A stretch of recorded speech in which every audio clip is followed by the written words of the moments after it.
I am now creating weekly exclusive content for Patreon, so if you are interested in that, go check out the link down below. And of course, if you want to avoid the random lottery of FIFA points, you want to go straight to the source, buy the players directly, use u7buy.com and use the code TVM at checkout. What is going on, guys? Stephen here. Welcome back to the Norwich City career mode. 3 games to show you. No live game today, unfortunately. First up, though, is Brighton. A lot of suggestions in the comments as to which striker I should be going for. Taking them all on board. Don't worry, we'll have a look at a few in a bit. Obviously, we're still in November at this point. So, well, actually, when this game is being played, I think we're still in October. So we do have a little while to go. I think what I'll do to get us to the January window maybe a little bit quicker, I might sim a couple of games. Seeing as how we are a little bit, we're not comfortable by any stretch, but I think we're good enough, you know. I think we're good enough on paper, especially to beat some teams. So maybe I'll focus more on playing the mid-table and higher teams, and then I'll sim the relegation battle games. Maybe I'll just see how it goes for 1 or 2. I don't want to sim too many because I kind of don't want to take away from the challenge, as it were. Not that I feel like it's much of a challenge anyway. A lot of these games are very boring, and that's why I've talked about anything but this game that I'm currently playing right now, because this was very much like Aston Villa was was it the last episode or the episode before? Aston Villa was very boring. They shut up shop straight away. Brighton were very similar. They were very compact at the back, relatively good defensively, but they showed absolutely nothing going forward. It was a very boring game. Into the next one we go, and this time we're up against Watford, which, I mean, on paper again, it should be another boring game. It had goals though, which is always nice to see. They had a lot of players I didn't recognise, whether they've got injuries or whether they've had to sell. I'm not sure. But what I do know is that they were a shell of the team I was expecting to play here. I thought we were going to get a bit of a rough game. A lot of pace with a few of the players that they have in the team. And of course, Decore in the middle, very strong player, but he just wasn't at the races. And it took a set piece to open the scoring. Cyprian getting on the score sheet again. And we are heavily reliant on his set pieces because we get a lot of goals from free kicks. I think that's maybe the 3rd or 4th goal we've scored this season from free kicks. And when you consider the fact we've probably only scored about 12 goals all season, that's a lot. That's a big percentage. We were relatively all over them right from the beginning, and it was a case of just trying to get that ball in the back of the net to give us that cushion. It took us a lot of attempts, a lot of tries. Barco had an awful lot of success down this left-hand side. I'm taking suggestions for teams for next season as well, and the general consensus seems to be go for a championship side.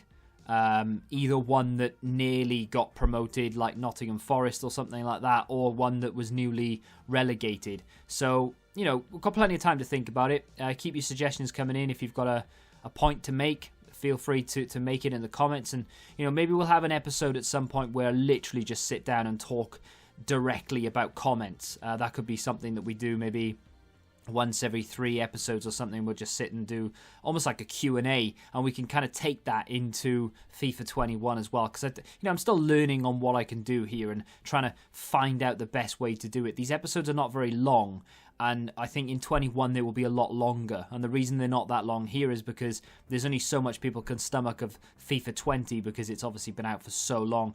We got a goal to make it 2-0, and then just like that we make it 3. That's the most goals we've scored, I think, since the beginning of the season. We scored 3 against Liverpool, and we haven't done it since, and we've just scored 3 against Watford. So very happy. And Timo Pukki on the score sheet, which doesn't wash away all of the negativity that comes with Timo Pukki up front. Just because he scored 1 goal doesn't mean all of a sudden all is forgiven, and he's now the best striker since Mbappe. But it goes a little bit. This game, and I kind of want to pause it because I want to talk to you. I'm not going to. But the gameplay on Ultimate Team was awful. I just finished reviewing Antonio. It was terrible. Came into career mode thinking, I'm going to have a bit of enjoyment here. And it's not really any better. Players don't react as quickly as I want them to. They feel really sluggish and slow. That is a great finish from Timo Pukki. And he's trying bless his little cotton socks, he's trying to make amends for the first maybe 5 or 6 games of the season where he was absolutely trash, and he's got himself a fantastic goal there. But what's about to happen is just classic FIFA 20 and FIFA in general. But I pick up the ball with Tim Krul, I look to throw it out to my fullback, and you can already tell what's going to happen. I'm literally going to the left back. He's rolled it straight to Richarlison. The gameplay was horrendous. And how can it be bad if I'm playing single player? I just don't get it. Passes weren't going where I wanted them to go. Players were taking ages to do what I wanted. I tried to do like 2 heel-to-heel flicks there with Timo Pukki. He just wouldn't listen. I just don't get it. I really don't understand how a game can be affected offline by the number of people who are playing online. Bear in mind, it's Wednesday night. People are trying to finish a certain level, a certain rank in Rivals. There's a lot of people playing. It happens every Wednesday, happens every weekend, of course, for Weekend League as well. I'm used to it, but not in career mode. I honestly didn't expect the servers to be, or the game to be affected by the servers, if that makes any sense. I'm tempted to disconnect the internet when I play, and maybe that might make a difference, because theoretically I won't be connected to a server then. I'm not sure if that's going to have any impact at all, but something that crossed my mind. I mean, having said that, of course, it may have been just a case of I've come from Ultimate Team, I was a bit frustrated by how bad the gameplay was, and I just was seeing things that weren't there, but I genuinely didn't roll it to a centre-back. I never do that, ever. I don't think I've ever done it, actually. I tried to throw it to the full-back. The game locked on to the centre-back and Richarlison scored. We should have beaten Everton. Would it have made a massive difference? I'm not sure. It would have put an extra 2 points on our total. We would have been on 20. Everton would have been on 23, because that was literally the only effort they had all game. So there was no doubt in my mind that we would have gone on to win it. It would have been a scrappy 1-0, but it still would have been a win. So it would have put us on 20. We would have been 5 points clear of Arsenal, who, by the way, we play next. And then, of course, Everton would have been on 23, so Man United would have been in 7th. It would have changed the table slightly. So Everton have been gifted a point there, when realistically... Well, actually, yeah, they've only been gifted a point, not 3, so they would have been on 25. My bad. But either way, I feel hard done by there. I won't lie to you. Having said that, going into that game against Arsenal, I do have somewhat confidence, because they've conceded 23 goals in 13 games. We've only conceded 13, and we've scored more than they have as well. So the gulf in class between the 9th place team and the 8th place team is apparent. You know, the points difference is 7, which is huge. The goal difference as well is also massive. So I think there's a big gulf in class there between teams 9 and below and 8 and up. It doesn't, like the gulf in class doesn't really jump too much until you get to the top 2 teams, which are unbelievably Leicester and Man City. Look at that, Wolves as well in 3rd. Crazy stuff. Right, so in terms of the next game, I will play it. I'm not going to play it right now. What I want to do, though, is have a little look. Go into the squad hub and just have a little look. Is this where I want to be? Yeah, this is where I want to be. I want to have a little spy as to how much we could get for Timo Pukki should we wish to sell him. Our most expensive player is Buendia. Duda's worth 12 million. His contract's only got 6 months left, so I'm tempted to maybe extend that, because otherwise he's going to be signing for someone on a free. Oh, he's a loan. Okay, never mind. Never mind then. Who does Duda... Is Duda from Hertha? I'm going to have to look this up now. See, I'm learning things because I didn't even know. Duda...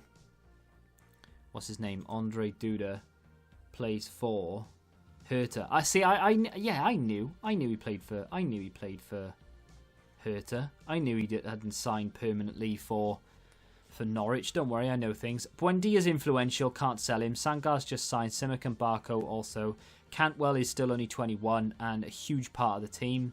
Cyprian's just signed. Pukki is the only sort of expensive player, if you will, that I'm happy to sort of ship out. Rupp is another one of those players that I think we could probably do without. He's 6 million as well, so I don't know, maybe. In terms of transfers, what do we got? We've got 2 million. Our wage bill is 70-odd thousand, which is quite healthy considering most of the players that I look to sign are around 30,000 a week anyway. And then in terms of the strikers, we have a whole host of options here.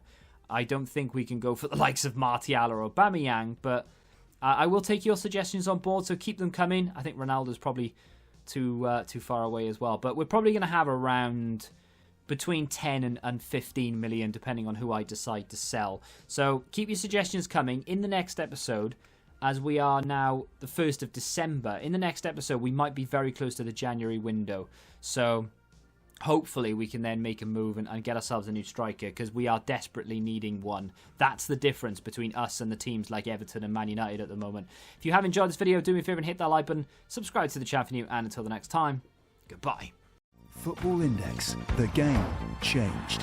Download the app now.